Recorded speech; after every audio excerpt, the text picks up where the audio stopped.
Olá, olá, bom dia, meu povo. Nossa, gente, hoje vocês vão me perdoar. Que eu vim na correria mesmo. Assim, ou vai ou racha. Titi nem arrumou, né? Mas não tem nada não, vocês já são de casa, todo mundo da família. Vamos que vamos, o importante é aí, né? Bom dia, boa tarde, boa noite, sejam todos bem-vindos. Que a luz do nosso Mestre Jesus possa estar aí na presença de todos, nos corações, nas mentes, nas escolhas. Titia tá falando assim pra dar uma respirada. Vamos lá, então? Chega de falar, então? Vamos começar? Respirar fundo. Não vou cantar, gente, que eu não tô muito boa da garganta. Amado Mestre Jesus, Mãe Maria Santíssima, amado Pai, Criador, que a sua luz e a sua paz possam se estender a todos nós, nos acalmando, refrigerando as nossas almas, tranquilizando os nossos corações. Agradecemos, Mestre, a oportunidade da vida, a oportunidade do aprendizado, do crescimento, a luz e o amparo dos nossos espíritos amigos, o sorriso fraterno, os caminheiros que nos acompanham. Agradecemos, Mestre, cada momento, cada miasma que nos mantém em crescimento. Pedimos nesse momento a sua atenção para o culto, para que possamos receber as suas mensagens, seus ensinamentos e aprimorar em grupo os nossos conhecimentos, nos tornando pessoas mais equilibradas, humildes e completamente cheias de compaixão. Que possamos olhar para os nossos irmãos assim como olhamos para nós e amá-los como amamos a nós mesmos. Graças te damos pela oportunidade do aprendizado e perdão por sermos ainda tão imperfeitos, egoístas, tão egocêntricos, Mestre. Graças te damos hoje e sempre, e que assim seja. Que assim seja. Vamos começar? Ui! Deixa eu ver onde eu parei. Vocês viram, gente? Meus cachorros não têm medo de foguete, meus cachorros ficam bravos com foguete. O Bruce, então, nossa senhora, acho que ele não entende. Pra que isso? Que barulheira é essa? Acho que se ele pudesse falar, né? Ele falaria assim. Então tá, capítulo 17. Pede e obtereis. Nós estamos em eficácia da prece. Semana passada nós estudamos qualidades da prece. Então, continuando, eficácia da prece. O que quer que seja que pedirdes na prece, crede que obtereis, e vos será concedido. São Marcos, capítulo 11, versículo 24. Há pessoas que contestam a eficácia da prece e se baseiam no princípio de que, conhecendo Deus, nossas necessidades, é supérfluo expor-las. Acrescentam ainda que tudo se encadeando no universo por leis eternas, nossos desejos não podem mudar os decretos de Deus. Sem nenhuma dúvida, há leis naturais e imutáveis que Deus não pode derrogar segundo o capricho de cada um. Mas daí acreditar que todas as circunstâncias da vida estão submetidas à fatalidade, a distância é grande. Se sinta fora, o homem não seria senão... Se assim fora, gente, desculpa, foi longe, hein? Se assim fora, o homem não seria senão um instrumento passivo, sem livre-arbítrio e sem iniciativa. Nessa hipótese, não teria senão que curvar a cabeça sob o golpe de todos os acontecimentos, sem procurar evitá-los. Não deveria procurar desviar o raio. Deus não lhe deu o discernimento e a inteligência para deles não se servir, a vontade para não querer, a atividade para permanecer inativo. Estando o homem livre para agir num sentido ou noutro, seus atos têm para ele e para os outros consequências subordinadas àquilo que faz ou deixa de fazer.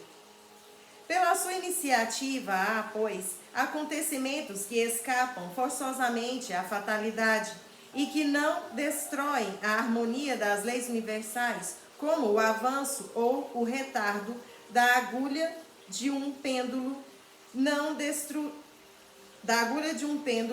destrói a lei do movimento sobre a qual está estabelecido o mecanismo. Deus pode, pois, aceder a certos pedidos sem derrogar a imutabilidade das leis que regem o conjunto, ficando seu acesso sempre subordinado à sua vontade. Seria ilógico concluir desta máxima: o que quer que seja que pedirdes pela prece vos será concedido, que basta pedir para obter, e seria injusto acusar a providência porque não cede a todo o pedido que lhe é feito, pois ela sabe melhor do que nós o que é para o nosso bem. O mesmo ocorre com um pai sábio que recusa aos filhos as coisas contrárias aos interesses deste. O homem geralmente não vê senão o presente. Ora, o sofrimento é útil à sua felicidade futura. Deus deixará sofrer, como o cirurgião deixa o doente sofrer para sofrer uma operação que deve conduzi-lo à cura. O que Deus concederá, se dirige a Ele com confiança, é a coragem, a paciência e a resignação. O que considerar ainda não os meios de sair por si mesmo da dificuldade com a ajuda das ideias que são sugeridas pelos bons espíritos, deixando-lhes assim o mérito. Assiste àqueles que ajudam a si mesmos, segundo a esta máxima: ajuda-te, que o céu te ajudará. E não aqueles que tudo esperam de um socorro estranho, sem fazer uso das próprias faculdades, mas geralmente prefere-se ser socorrido por um milagre, sem nada fazer. Capítulo 25, número 1 e seguintes. Tomemos um exemplo. Um homem está perdido num deserto e sofre sede horrível. Sente-se desfalecer e se deixa cair no chão. Roga então a Deus para o assistir e espera. Mas nenhum anjo vem lhe trazer o que beber. Entretanto, um bom espírito lhe sugere o pensamento de se levantar, seguir uma das veredas que se apresentam à sua frente. Então, por um movimento maquinal, reúne suas forças, levanta-se e caminha ao acaso. Chega a uma elevação e descobre ao longe um riacho. Distante disso, encoraja-se. Se tem fé, exclamará: obrigado, meu Deus, pelo pensamento que me inspirastes e pela força que me destes. Se não tem fé, dirá: que pensamento bom eu tive! Que chance eu tive tomando a vereda da direita, ao invés da esquerda. O acaso, algumas vezes, nos serve verdadeiramente bem. Quanto me felicito pela minha coragem e por não ter me deixado abater. Mas, dir-se-á, porque o bom espírito não lhe disse claramente: siga esta vereda, e ao fim dela encontrarás o que necessitas. Porque não se mostrou a ele para o guiar e sustentar no seu desfalecimento? Dessa maneira ficaria convencido da intervenção da providência. Foi primeiro para lhe ensinar que é preciso ajudar a si mesmo e fazer uso das suas próprias forças. Além disso, pela incerteza, Deus coloca à prova a sua confiança e submissão à sua vontade. Esse homem estava na situação de uma criança que cai e que percebe alguém, grita e espera que a venha levantar. Se não vem ninguém, esforça-se e se levanta por si mesma.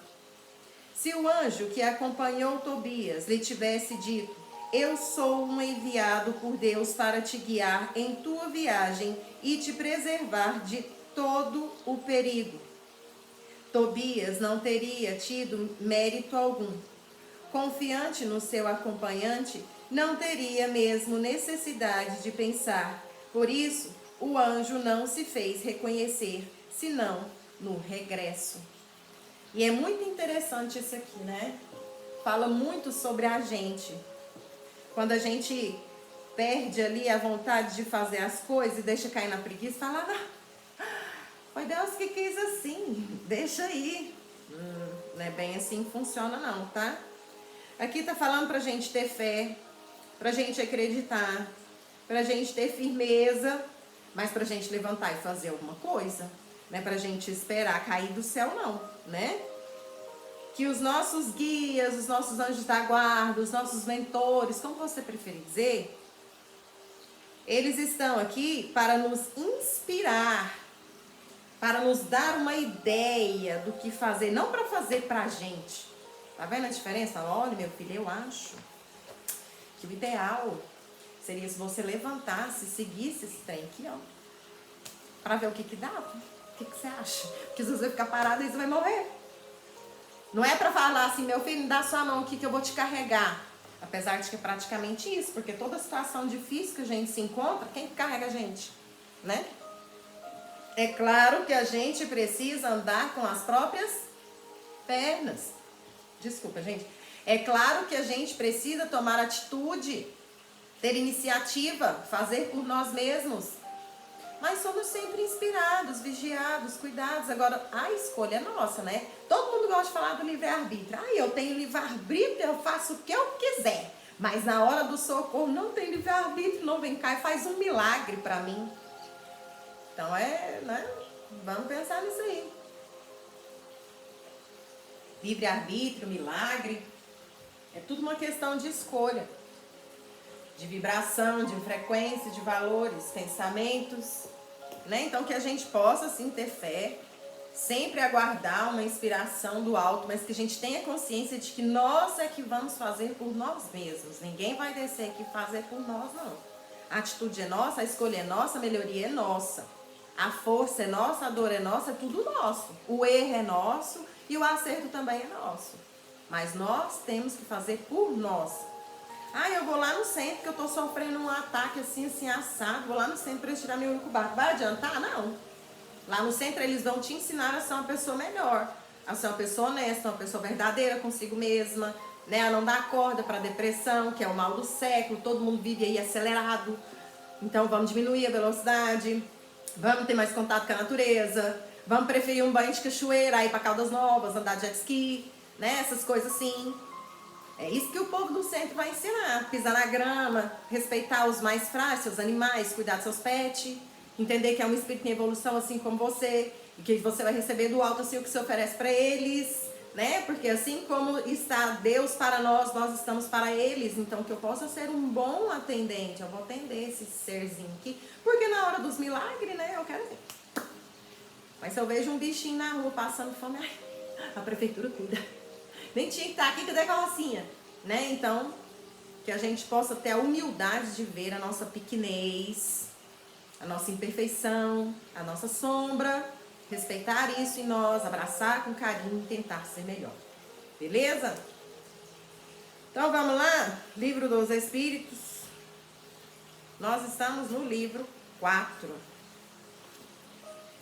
Desgosto da vida e o suicídio é o que nós vamos estudar hoje. Na semana passada nós estudamos medo da morte, né? Que é a única certeza que a gente tem na vida é a morte. A gente não sabe nada, a gente nasce sem saber o que vai ser, o que vai fazer, que cor que é, nada. Mas a gente tem certeza que a gente vai morrer um dia. Então hoje a gente vai estudar sobre desgosto da vida e o suicídio, que é o mal do século, né? Então vamos lá, questão de 1943. Se não tá direito, eu nem tô me focando, né? Pronto. Tô derretendo. Gente, tô com infecçãozinha na garganta. Mas tá dando pra ouvir, né? Vamos lá, questão de 943. De onde vem o desgosto da vida que se apodera de certos indivíduos sem motivos plausíveis? Gente, vamos prestar muita atenção nesse estudo. Porque todo mundo tem um pezinho aqui. Tá? Todo mundo tem um pezinho nessa circunstância. E os espíritos respondem, não é só nessa não, acho que é nesse texto inteiro, né? E os espíritos respondem: efeito da ociosidade, da falta de fé e frequentemente da saciedade. Para aquele que exercita suas faculdades com um objetivo útil e segundo suas aptidões naturais, o trabalho não tem nada de árido e a vida se escoa mais rapidamente. Ele reporta as vicissitudes com tanto mais paciência e resignação, quanto age tendo em vista uma felicidade mais sólida e mais durável que o espera.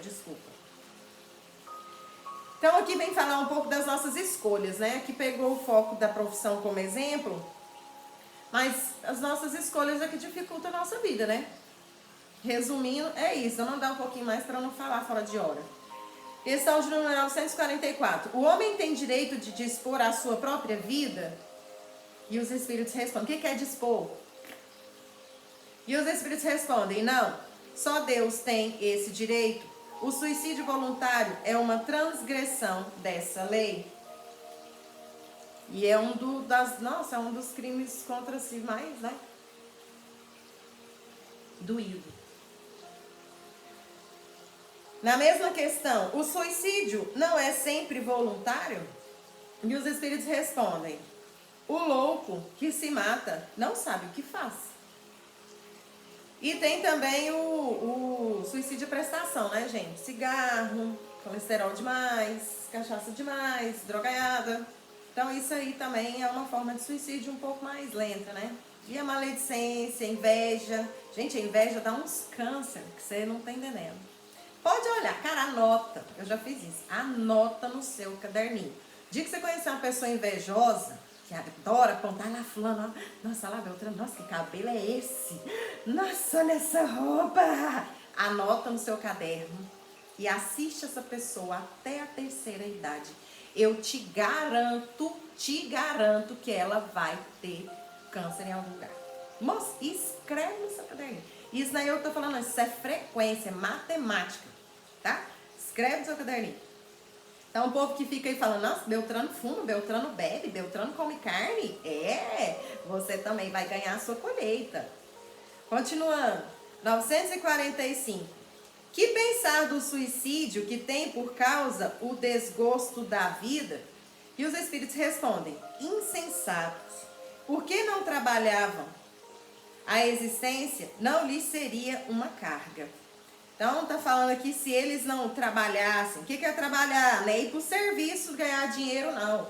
É trabalhar em prol de si mesmo. Se conhecer, se enxergar, aceitar seus defeitos, suas imperfeições, né, suas dores. Claro que existe ali a questão hormonal. Tem muita gente que tem problema depressivo por questão hormonal, né? A gente sabe disso. Então, cada caso é um caso. Mas você pode não alimentar essa situação. É difícil? Demais. Demais, demais. Gente, quem me vê falando assim, não pensa vocês que eu nunca tive um quadro depressivo, não, tá? Eu já tive, sim. E não tive ninguém para me orientar nem me auxiliar, só os meus mortos. Então, eu estou falando de quem já viveu, né? Quem assistiu só não. Continuando. Questão de número 496. Que pensar do suicídio que tem por objetivo escapar às misérias e às decepções deste mundo? E os espíritos responderam: pobres espíritos que não têm a coragem de suportar as misérias da existência. Deus ajuda aqueles que sofrem e não aqueles que não têm nem força nem coragem. As tribulações da vida não são provas ou expiações. Felizes aqueles que as suportam sem murmurar, porque serão recompensados. Infelizes, ao contrário, os que esperam sua salvação do que em sua impiedade. Quero ler de novo. Infelizes, ao contrário, os que esperam sua salvação do que em sua impiedade chamam de acaso ou fortuna. O acaso ou a fortuna, para me servir de sua linguagem, podem, com efeito, lhes favorecer um instante, mas é para os fazer sentir mais tarde e mais cruelmente o vazio das palavras. Então aqui está falando que muitas pessoas suprem as suas infelicidades com dinheiro, com status, né, com likes, curtições, vídeos, papapá. Isso é permitido. Porque com certeza a pessoa teve outras escolhas, né? Ao invés de suprir aquela dor com essa oportunidade que o acaso te deu de ganhar muito dinheiro. Mas se ele está te dando isso é para te testar, é uma prova ou uma expiação. Porque se você aceita suprir a sua dor, se você acha que a sua dor, o seu vazio vai ser suprido com isso, amanhã você vai sofrer um amargor muito maior. Porque você vai estar mais inflado e a sensação de vazio vai ser muito maior. Por quê? Porque você não teve a humildade de entrar para dentro de si, se encontrar, se conhecer, se aceitar, se perdoar e se refazer. Você preferiu o quê? Arrumar dinheiro, comprar carro, casa, like, postar fotos em Dubai para me sentir amado por pessoas que eu vivo amor, não faz a menor diferença. E amanhã, por eu estar achando que eu sou muita coisa, a minha dor vai doer mais, ou seja, o meu ego vai me machucar mais. Na mesma questão, o que conduziram um infeliz a esse ato de desespero? Suportarão os que conduziram um infeliz a esse ato de desespero, suportarão as consequências? E os espíritos respondem: ai deles, porque responderão por homicídio.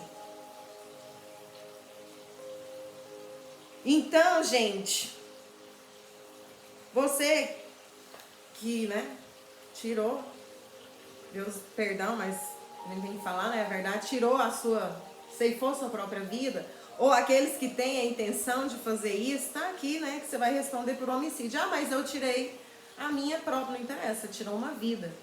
É uma vida, não é qualquer vida. Você só vai ser culpado se você tirar a vida dos outros. A sua você pode, ninguém nunca falou isso. Então você vai responder sim, como se você tivesse tirado a vida de alguém. Questão de 1947. O homem que luta com a necessidade e que se deixa morrer de desespero pode ser considerado um suicida? Ou seja, aquela pessoa que não aceita sua situação, entra num desespero, entra em colapso, ela pode ser considerada um suicida? E os espíritos respondem: é um suicida. Mas os que lhe são a causa ou que poderiam impedi-lo são mais culpados que ele, e a indulgência o espera. Ou seja, a pessoa que causou aquele desespero nela, aquela loucura, é mais culpado que ela. Todavia, não creiais que esteja inteiramente absolvido se lhe faltou firmeza. Olha isso aqui, o povo que gosta de agradar a todo mundo. Se lhe faltou firmeza e perseverança, se não fez uso de toda a sua inteligência para se livrar do lamaçal. Ai dele, sobretudo, se seu desespero nasce do orgulho. Se seu desespero nasce do orgulho, igual um déjà vu, né? Quero dizer, se é desses homens em quem o orgulho paralisa os recursos da inteligência, que corariam de ver sua existência ao trabalho de suas mãos e que preferem morrer de fome a derrogar aquilo que chamam sua posição social, não há, com certeza, mais de grandeza e de dignidade em lutar contra a adversidade que desafiar a crítica de um mundo fútil e egoísta, que não tem boa vontade senão para aqueles a quem nada falta, e vos falta às costas, desde que tendes necessidade dele? Sacrificar sua vida à consideração desse mundo é uma coisa estúpida, porque ele não a tem em nenhuma conta. Resumindo então, para facilitar, por exemplo, eu tenho uma posição social muito alta. Faz de conta que eu sou apresentadora de televisão, uma jornalista, faz programa, repórter. Aí, de repente, eu percebo que essa profissão está me fazendo mal. Que eu fico longe da minha filha, passo a maior parte do tempo viajando na estrada, eu não consigo mais construir nenhuma relação com alicerce, porque eu tô presente, tô sempre viajando, tô sempre trabalhando, minha filha tá sempre com os meus pais, e a preferência dela agora é meus pais, e toda vez que eu chego eu sou segundo plano, porque eu tô sempre fora, minha filha é pequena, e isso tá me fazendo mal, e isso tá me enlouquecendo, e eu já tive uma crise de nervo, gente, isso eu não tô inventando não, tá? Essa é a minha historinha. E aí eu já tive uma crise de nervo, comecei a passar mal, já perdi a vontade de trabalhar, e nananana, aí de repente eu largo tudo e resolvo ser feirante. Cara, o mundo te massacra. Quê? Você vai parar de trabalhar no jornal, você vai fazendo um programa de televisão para poder vir trabalhar na feira? Você é louca?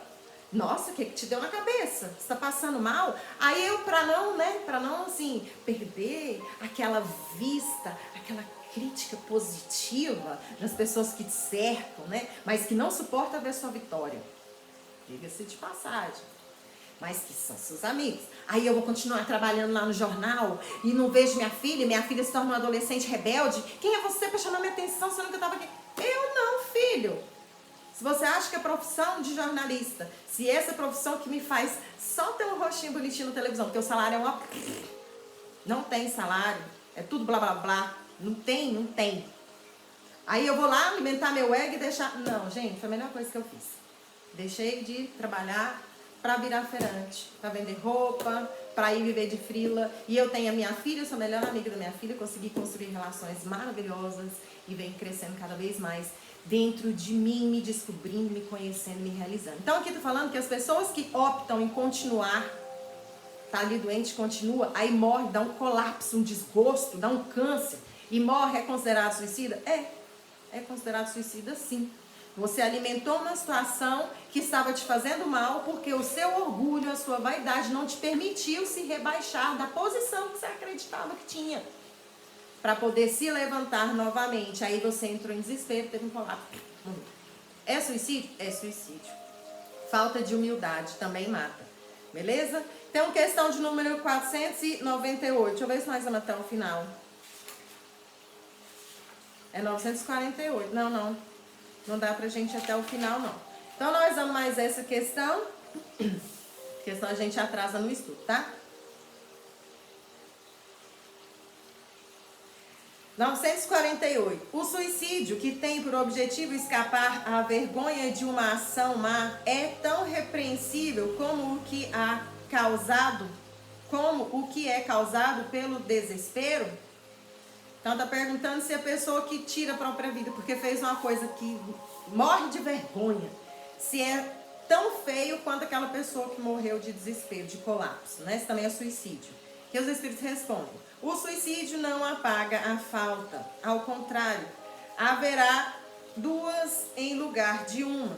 Quando se teve a coragem de fazer o mal, é preciso ter a de suportar suas consequências. Isso não acontece hoje mais, tá? As pessoas querem machucar, ofender, e aí quando você vai cobrar, né, a consequência... eu tava brincando. Foi mal, eu tava brincando. Tá, então agora a gente também vai cobrar as consequências brincando, tá bom? Então vamos lá. As consequências. Deus julga e, segundo a causa, pode algumas vezes diminuir seus rigores. Então tá aí, né, as nossas falhas de caráter expostas nuas e cruas. Que a gente possa se atentar à realidade que a gente está vivendo hoje, né? Igual um senhor de fora. Não sei de onde que ele era, não. Nem era de um lugar muito bom também, não. Peraí. Para esses lugares afora do planeta, veio passar as férias aqui no Brasil, né? Um tempo de viagem, viu que todo mundo é mestiço. A maioria da galera tem a pele preta, parda, índia, né? E aí começou a tirar onda, né? Tirou a onda até de uma criança. E aí quando foi preso, falou assim: eu tava brincando. Então agora você vai ser preso, mas não é brincando, é de verdade, tá? Então, antes de vocês fazerem essas brincadeiras, eu já ouvi isso, viu, gente? Muito. O povo acha que não, mas eu já sofri muito racismo, inclusive de pessoas que me chamavam de irmã. E aí depois, quando eu falava: nossa, você sabia o que você tá fazendo? É crime? Isso é racismo? Aí virava e falava assim: nossa, eu tô brincando. Nossa, amiga, eu tô brincando. Então você vai brincar com o seu umbigo, lá na sua casa desse jeito, tá? E aí, quando você for brincar com alguém assim, você repensa, porque a pessoa pode responder à altura, mas ela não vai estar brincando. Beleza? Brincadeira tem hora, tem lugar e tem limite também. Vamos pro nosso tapa na cara semanal?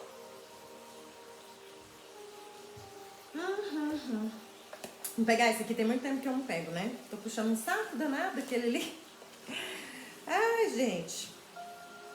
Não vamos fazer panelas. Então vamos lá, boa ideia de Pastorino Ariston Teles. Questão de número 51, tapa na cara semanal, sair da rotina. Vida monótona não faz muito sentido. Porque sempre o mesmo ritmo, o mesmo sabor, as mesmas cores, as mesmas imagens. Vamos levantar o espírito e buscar coisas novas, atuais, diferentes, tudo em consonância com a dinâmica da própria vida. Você não deve cristalizar seu comportamento e sua mente num conservadorismo reacionário.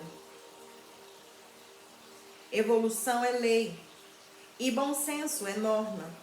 Rotina somente naquilo que é básico e indispensável.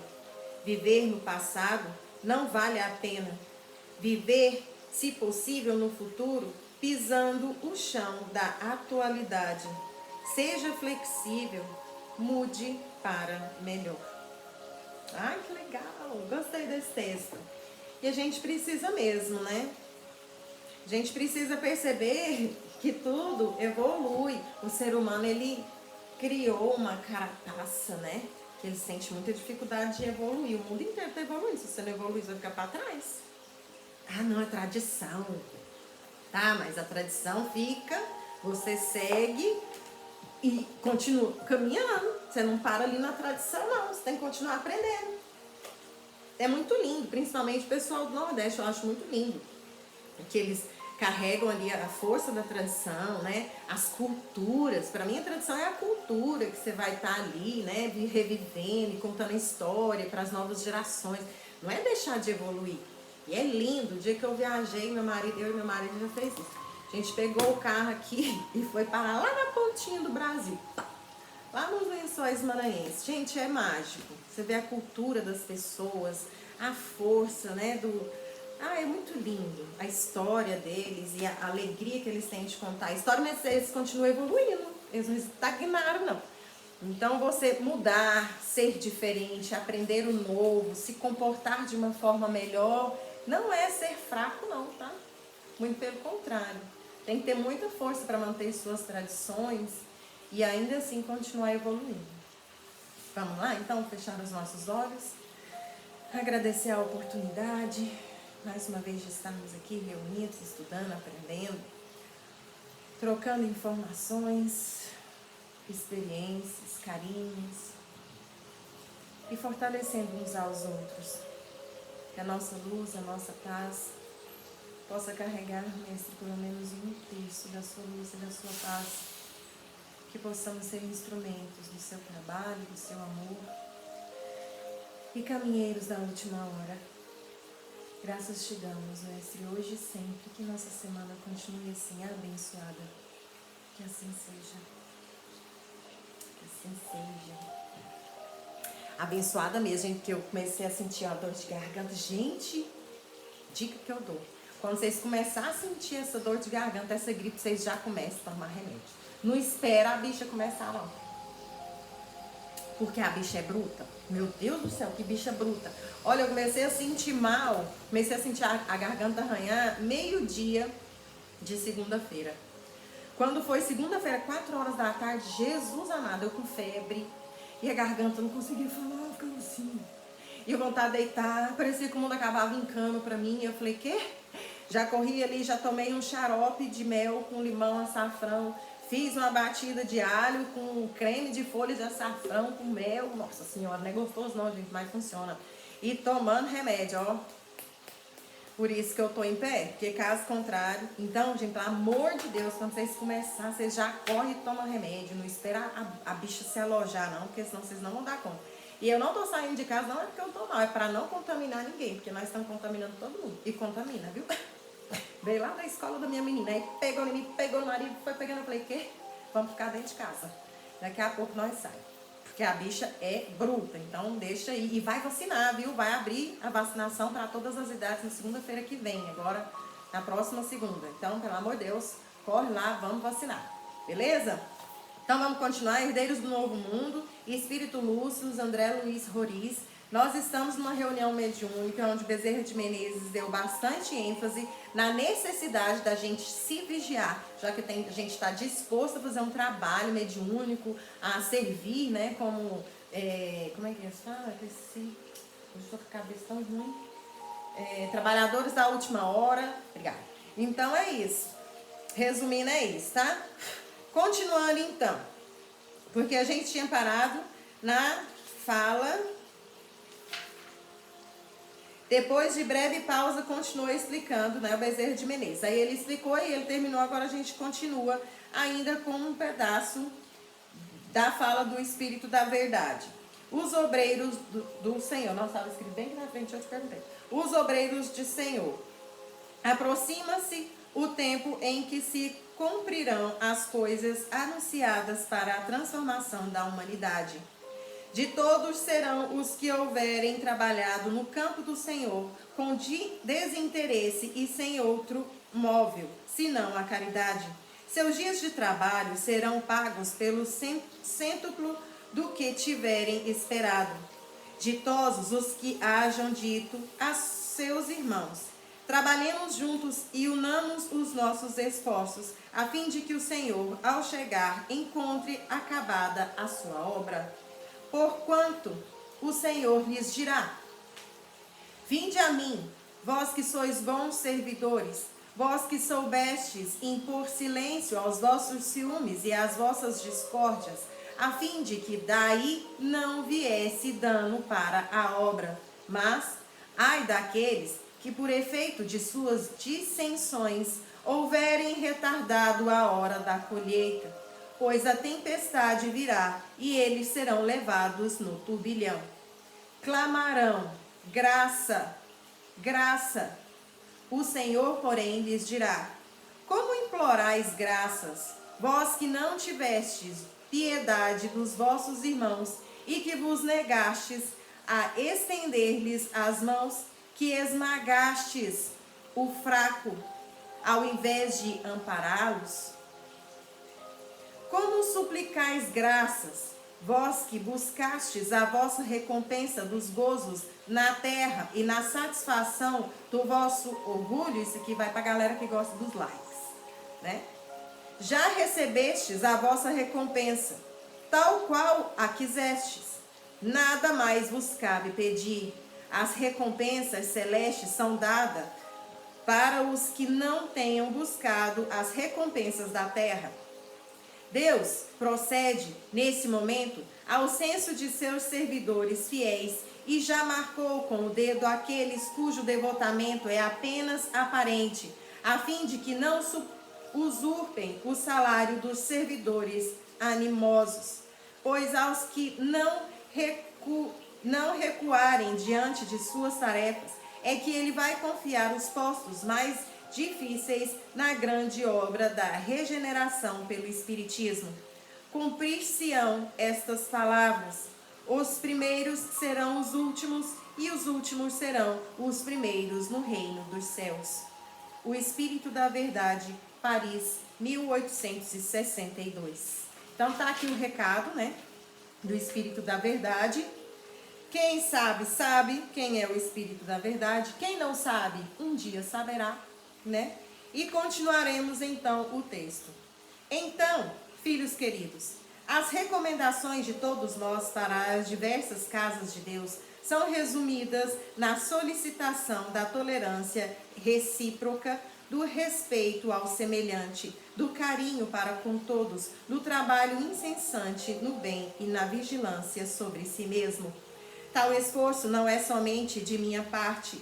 Todos os espíritos em tarefas no bem estão empenhados nessa batalha cuja bandeira poderemos igualmente empunhar, unindo-nos no mesmo objetivo, encarnados e desencarnados, Nas horas difíceis da separação do joio e do trigo, não haverá favorecidos da sorte, nem privilégios de qualquer tipo. Muitos gritarão, como diz o Evangelho, graça, graça, e escutarão a resposta: por que pedis graças, vós que não tivestes piedade de vossos irmãos, e que recusastes lhes estender a mão, vós que esmagastes o fraco em lugar de o sustentar? Por que pedes graças, vós que procurastes a vossa recompensa nas alegrias da terra e na satisfação do vosso orgulho, do vosso ego, da vossa vaidade?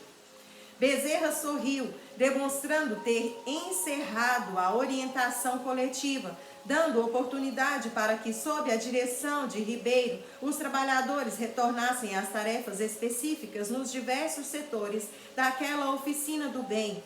Despedindo-se, reverentes e agradecidos, permaneceram ao lado do médico bondoso apenas o dirigente espiritual Ribeiro, Jerônimo, Adelino e Alfredo, aquele que durante o dia exercia as funções singelas de zelador do centro espírita, que havia sido especialmente convidado a permanecer um pouco mais com o grupo. Peraí, tô sentindo já. Continuando. Explicando os objetivos da noite, Ribeiro prosseguiu a conversa. Atendendo à solicitação do nosso médico querido, pede que permanecessem para entendimento mais alongado que nosso benfeitor deseja ter com vocês. Mas eu também? Perguntou, surpreso, o pobre Alfredo, espantado com a convocação inusual. Ora, meu filho, por que o espanto? Você é dos mais assíduos e fiéis trabalhadores dessa casa. Não vejo motivo para surpresas, respondeu-lhe Ribeiro, sorrindo. É que meu trabalho por aqui não se equipara ao dos doutores. Sou somente um zelador. Tentou se justificar o humilde espírito, supondo-se na condição de trabalhador desqualificado. Gente, não existe trabalhador desqualificado. É uma engrenagem. Se você tirar aquele suportezinho, aquela rosquinha que prende, aquele parafuso minúsculo que está lá embaixo, solta tudo. Não existe, não existe. Todo mundo é fundamental. Para Deus, Alfredo, todos os trabalhadores são essenciais e o seu representa um dos mais importantes no momento em que nos encontramos. Logo depois, transferiu a Bezerra a palavra para as recomendações falantes. Como disse Ribeiro, filhos do meu coração, estamos às vésperas de importantes transformações coletivas que ensejarão profundas mudanças na face do planeta, e nós estamos vivendo isso na atualidade. Nosso trabalho é intenso e são muitas as exigências que pesam sobre os servos do Cristo e se sacrificarem ao limite de suas forças para compensarem com o idealismo e amor aquilo que lhes pareça faltar em força e conhecimento. Por isso, gostaria de convidá-los à excursão de aprendizado e adestramento que os ajudará a melhor compreender as medidas que precisam ser implementadas nessas instituições, seja em relação às entidades que chegam, seja atinente aos trabalhadores encarnados verdadeiramente dispostos ao serviço. Ribeiro não poderá deixar a direção da tarefa por agora, mas os outros 3 estão convidados, se puderem se ausentar por algumas horas. Depois de se despedirem de Ribeiro, a quem eles estavam vinculados pelos laços do dever espiritual naquela instituição, deixaram o recinto dirigidos pela vigorosa vontade de Bezerra e tomaram o rumo do espaço terrestre para melhor compreender a tarefa que os aguarda. E a gente encerra aqui hoje com 30 segundos de antecedência. Eu tô ficando bom no meu tempo. Tô me educando, gente. Onde eu não tinha educação. Agora eu tô começando a saber o que é educação. Mas ainda não tem, não. Tô me educando. Então, gente, aqui eles vão partir para uma excursão fora da terra. Às vezes eles voltam, né? E faz um trabalhozinho aqui. Mas é uma excursão fora da terra para que eles possam ver os trabalhos, as formas de trabalho a ser implementada nesse processo de transformação da terra que a gente está vivendo na atualidade. Tudo está diferente. Eu, graças a Deus, eu amo isso. Desde menina eu olhava para o céu, eu sabia se ia chover, se não ia. Podia estar sol, rachando. Eu olhava para o céu e falava, vai chover. Às vezes o povo ria, vai chover, não tem nem nuvem. Aí dava 5 horas da tarde, chovia. Hoje já não dá mais para fazer isso. Hoje você pode olhar a face do céu, desenhar, tirar foto, printar, olhar no Google que você já não consegue mais fazer isso. Então o planeta ele está mudando, as pessoas estão mudando, a frequência está mudando, todos nós estamos mudando. O planeta e nós. E é isso que eles vão mostrar, as diferenças, as implementações que precisam ser feitas nesse processo de mudança para amenizar as dores, as angústias, as ansiedades que são causadas por causa do processo de transformação da Terra. E aí a gente transforma isso num processo nosso, né? Nossa dor, nossa angústia, nossa ansiedade, nossa depressão. E na maioria das vezes é o planeta. Igual que a gente viveu há 2, 3 semanas atrás, no dia 12 de maio desse mês. E eu falo com propriedade, porque eu sinto essa descarga muito antes da pandemia. E foi uma das mais difíceis que a gente recebeu no dia 12 de maio de 2026. Parece que eu sentia o mundo inteiro dentro de mim, gritando. Uma loucura. E eu rindo aqui do lado de fora como se tivesse assim, um mundo caótico dentro de mim. Muita gente sentiu isso e foi uma descarga energética muito forte do planeta. Quem tem aí a frequência chama o catálogo, né? A pirâmide consegue acompanhar, percebeu a explosão, foram 3 explosões durante o dia, uma durante a madrugada. Então é isso que a gente tem que se atentar, o que é nosso, o que não é. Por isso a gente precisa se conhecer, para não surtar, não entrar em colapso. Beleza? Um beijo no coração de vocês, gente, muito obrigada pelo dia de hoje e que semana que vem a gente possa estar reunido novamente, aprendendo, estudando e se aproximando cada vez mais. Beijo no coração, obrigada, tchau, tchau.